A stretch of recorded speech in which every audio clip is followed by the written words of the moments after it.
வணக்கம். இந்த புத்தம் புதிய காணொளியில் உங்கள் அத்துணை பேரையும் சந்திப்பதில் மிக்க மகிழ்ச்சி கொள்கிறேன். இன்றைக்கு கடவுளின் கணக்கு. இதுல பல ராசிகளை பத்தி பேசிட்டு வந்தோம். கடவுளின் கணக்கு, நம்ம என்னென்னமோ கணக்கு, நம்ம மனசுல என்னென்னமோ எண்ணங்கள், இப்படி செய்யலாம், புத்திசாலித்தனத்தை யூஸ் பண்ணி அப்படி பண்ணலாம், இப்படி போகலாம், இப்படி செய்யலாம், இது கரெக்டா வரும், அப்படி மூளைய பிசைஞ்சு நம்ம போடக்கூடிய கணக்கெல்லாம் ஒரே நொடியில கடவுள் வந்து ஊசியை எடுத்து பலூனை வெடிக்க பண்ண மாதிரி பண்ணிட்டு போயிடுறாரு. கடவுளின் கணக்கு தான் என்ன? நம்முடைய வாழ்க்கை எதை நோக்கி பயணிக்குது, நம்ம என்ன செய்யணும், எதை செஞ்சா நமக்கு நிம்மதி என்பது கிடைக்கும், எங்க கிடைக்கும்? அந்த வரிசையில் இன்னைக்கு மீனராசி. மீனராசிக்கு கடவுளின் கணக்கு என்ன? பிறப்பு ரகசியம் என்ன? தனித்துவங்கள் என்ன? மீனராசிக்கு இதுதான் இனிமே நடக்க போகுது. அடுத்த 1.5 வருஷத்துல இருந்து 2 வருஷம் வரைக்கும் மீனராசிக்கு எது நடக்கும்? பரிகாரங்கள் என்ன? இதை பத்தி பேசலாம் வாங்க. மீனராசி காலபுருஷனுடைய 12ஆம் வீடு மீனராசி. இந்த ராசி சாதாரணப்பட்ட ராசி இல்லைங்க. இதை மட்டும் நான் உண்மையா சொல்லிக்கிறேன். அதாவது 12 ராசிகள்ல மோட்சஸ்தானம்னு சொல்லக்கூடிய ஒரு ராசி. பிறவி என்பது ஆரம்பமாவது மேஷம் அப்படின்னா அது முடியுங்கின்றது அப்படிங்கிறது மீனம். இந்த மீன ராசியில மிகப்பெரிய சித்தர்கள், மகான்கள், இந்த பூமியில பிறந்த மிகப்பெரிய மகரிஷிகள், அவதார புருஷர்கள் எல்லாம் இந்த மீன ராசியில பிறந்திருக்காங்க. அப்படிப்பட்ட மீனராசி. இந்த மீனராசியில சுக்கிரன் காமத்தை ஊற்றுவிக்கக்கூடிய, உலக அத்தனை விஷயங்கள் மீதுமான ஆசையை ஊற்றுவிக்கக்கூடிய, படைப்பை ஊற்றுவிக்கக்கூடிய, கிரியேட்டிவிட்டி என்று சொல்லக்கூடிய கற்பனை வளத்தை ஊற்றுவிக்கக்கூடிய, கிரியேஷன் அதை ஏற்படுத்தக்கூடிய சுக்கிரன் வந்து இங்கே உச்சம் பெறுகிறார். இந்த சுக்கிரன் உச்சம் பெறக்கூடிய இந்த இடத்துல மீனராசியில குரு ஆட்சி பெற்று, அதே மாதிரி புதன் காலபுருஷனுடைய 3க்கும் காலபுருஷனுடைய 3ஆம் வீட்டிற்கும் 6ஆம் வீட்டிற்கும் அதிபதியான புதன் இங்கே நீச்சம் பெறுவார். ஒரு ஒரு மாதிரியான வீடு இது. அதாவது பூரட்டாதி நட்சத்திரம் 4ஆம் பாதம் தொடங்கி உத்தரட்டாதி நட்சத்திரம் 4 பாதங்களும், ரேவதி நட்சத்திரம் 4 பாதங்களும் முடிய இந்த மீனராசி.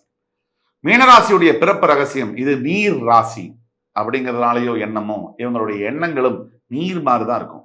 ஒரு இடத்துல நிற்காது, ஓடிக்கிட்டே இருக்கும்.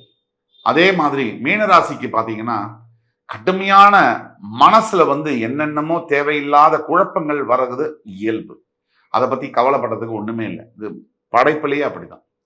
மீனராசியை பொறுத்த வரைக்கும் ரொம்ப மென்மையான மனிதர்கள். ஆரம்பத்துல கம்முன்னு இருந்தாலும் இந்த மென்மையான மனிதர்களுக்குள்ள ஒரு நரசிம்ம அவதாரம் இருக்கு அப்படிங்கிறத நம்ம புரிஞ்சுக்கிறதுக்கு சில வருஷங்கள் பிடிக்கும். அந்த நரசிம்ம அவதாரத்தை ஒரு தடவை நீங்க பார்த்துட்டீங்க அப்படின்னா மீனராசியை பத்தின உங்களுடைய ஒப்பீனியன், உங்களுடைய இது எல்லாமே மாறிடும். இதுதான் உண்மை. மீனராசிக்கு பிறப்புடைய ரகசியம் என்ன அப்படின்னா, மற்றவர்களால் ஏமாற்றப்படக்கூடிய யோகம் என்பது மீனராசிக்கு பிறப்பிலேயே உண்டு. இது நெகட்டிவா பேசுறேன்னு நினைக்க வேணாம், உண்மையை பேசுவோம். மீனராசிக்கு என்னமோ ஏதோ தூக்கம், அது வந்து கொஞ்சம் அதிகமான சிந்தனை, தூங்குற நேரத்துல தூக்கம் பாதிக்கப்படக்கூடிய வாய்ப்புகள் உண்டு. மீனராசிக்கு ஓய்வில்லாத வாழ்க்கை.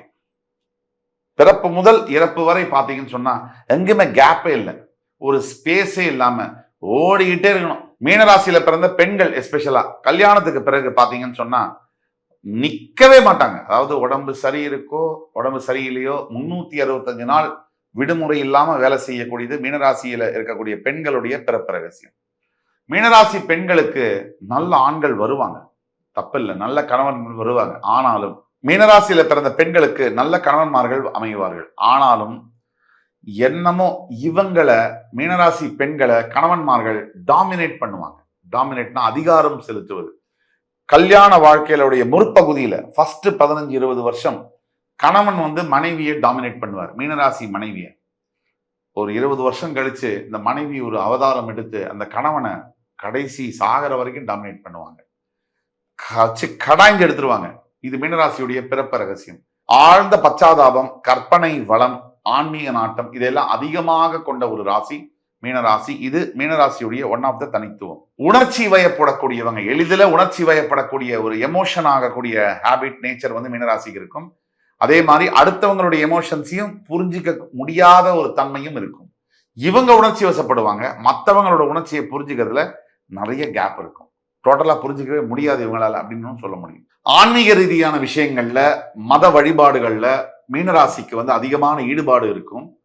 அதே மாதிரி ஆன்மீக ஸ்தலங்களுக்கு போகணும், கோவிலுக்கு போகணும், அது பைத்தியமாவே இருப்பாங்க. நான் எப்ப பாரு கோவிலுக்கு தான் போகணும். சினிமா தியேட்டர், ஹாலு, மால் எல்லாம் இவங்களுக்கு கிடையாது. கோவில் கோவில் கோவில், இதுதான் எங்களுடைய வாழ்க்கை.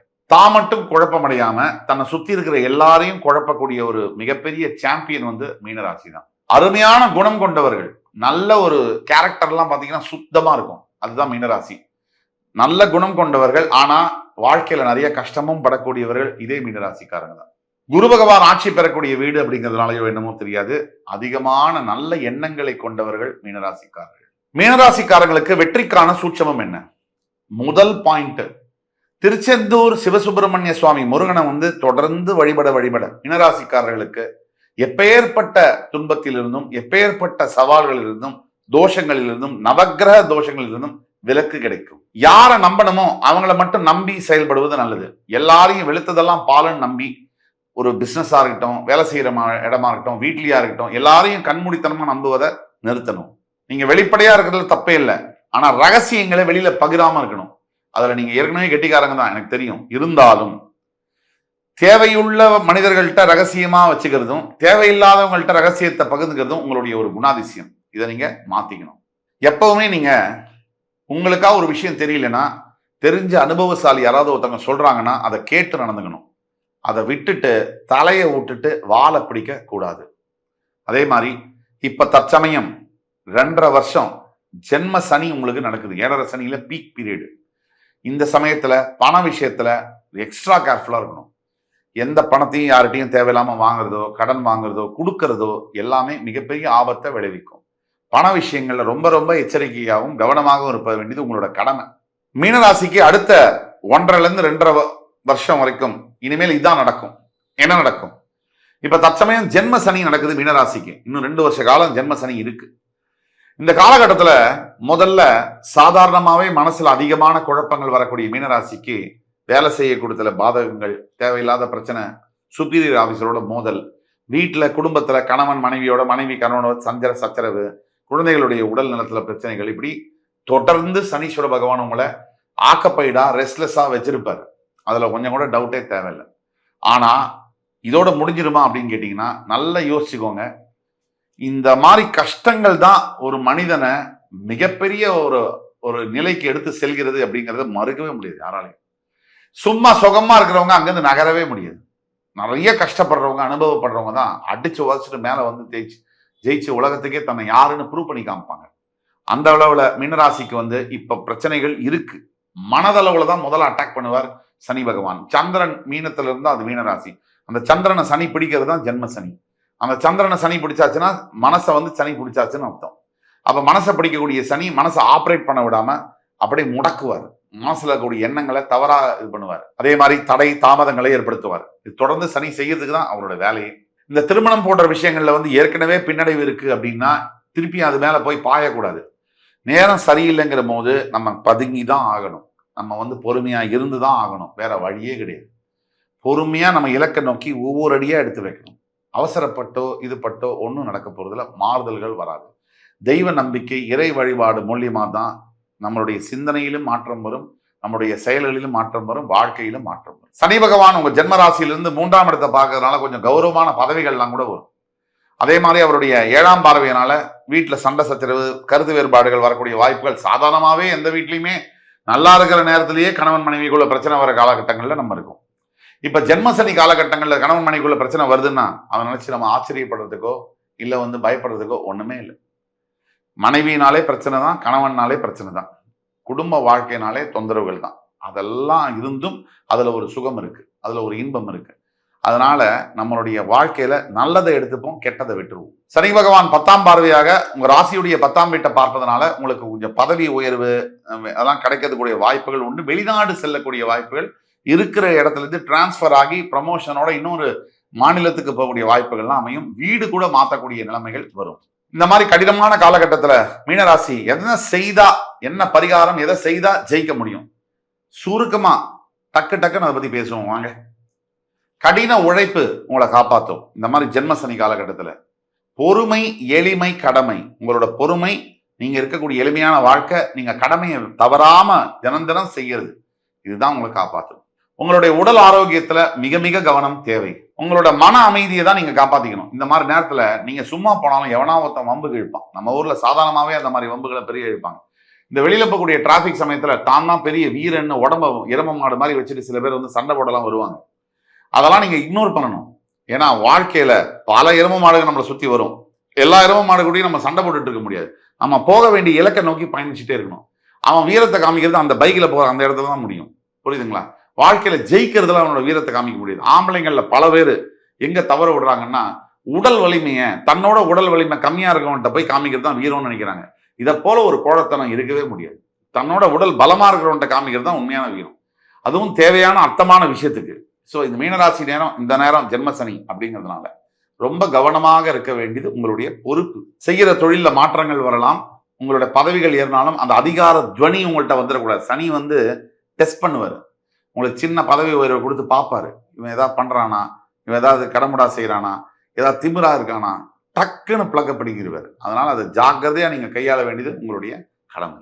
குரு பகவான் அதிசார குருவாக கிட்டத்தட்ட அக்டோபர் 18 இருந்து டிசம்பர் 3 வரைக்கும் கடகராசியிலிருந்து அங்கிருந்து உங்க ராசியை பார்ப்பது குரு பார்வை கிடைக்கிறதுனால இந்த 45 நாள் உங்களுக்கு ஹாலிடே பீரியட், ஹனிமூன் பீரியட்னு கூட சொல்லலாம். சனியுடைய தாக்கம் முழுமையாக கம்மியாகும். உங்களுக்கு மிகப்பெரிய அளவுல மனசுல உற்சாகம், தெளிவு எல்லாம் பிறக்கும். இந்த நேரத்துல டக்கு டக்குன்னு முக்கியமான முடிவுகளை 1-2 முடிவுகளை எடுத்து வச்சுக்கிறது நல்லது.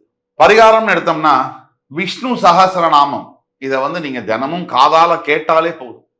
சரி, எதுவுமே எனக்கு வாயில சொல்லணும் அப்படின்னா ஓம் நம சிவாய நமக, இந்த தாரக மந்திரம் இது உலகத்தில் இருக்கக்கூடிய இந்து மதத்தில் இருக்கக்கூடிய அத்தனை பேருடைய தாரக மந்திரம். இந்த மந்திரத்தை மட்டும் நீங்க வாயில ஜபிச்சாலே போதும், உங்களுக்கு எண்ணற்ற பலன்கள் கிடைக்கும். இல்ல நான் சிவன் பக்தன் இல்ல விஷ்ணு பக்தன் அப்படின்னா ஓம் நமோ நாராயணாய நமக, இந்த 2 மந்திரம் தான் தாரக மந்திரங்கள். இதை வந்து அறியும் சிவனும் ஒன்று, அறியாதவன் வாயில் மண்ணு அப்படின்னு சொல்லி ஒரு பழமொழியே இருக்கு. ஆனால் நீங்க வந்து யார் பக்தராக இருந்தாலும் அதை பத்தி பிரச்சனை இல்லை. கடவுளை எந்த முறையில வேணா நீங்க வழிபடலாம். ஆனா உண்மையான பக்தி உங்கள்கிட்ட இருக்கா, அதுதான் முக்கியமான பாயிண்ட். நிறைய இந்த மாதிரி ஏழரை ஜென்மசனி காலகட்டங்கள்ல தான தர்மங்களை மேற்கொள்ள வேண்டியது பெரியவங்க சொல்லிட்டு போயிருக்கிற ஒரு உண்மை. தான தர்மங்கள் அப்படின்னா 10 கோடி வச்சுட்டு 10 ரூபாய் தானம் பண்றது பாவம்.